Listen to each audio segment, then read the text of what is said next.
So, after having a basic concept of Figma frames, now we will explore further these frames in the combination with the shape tool. For example, the rectangle. Let's draw a frame. With the frame selected, add a new rectangle shape. When you add shape, the shape will be placed inside as you already selected the frame.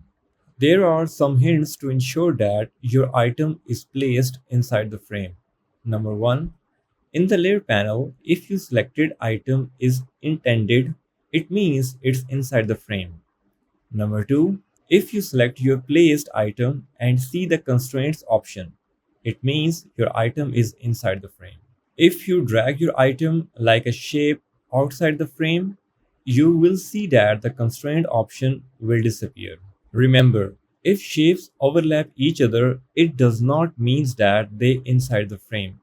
For example, if you use your keyboard arrows to move the shape over the frame, it will count as being outside the frame. You can see that in the layer hierarchy panel where no constraint options are visible. To move a shape back inside the frame, there are a couple of ways. Number 1. From the layer panel, you can select your item and drag them after the frame, then a bit to the right until you see a white border highlighted. That helps guide you to place the item inside the frame. Number 2.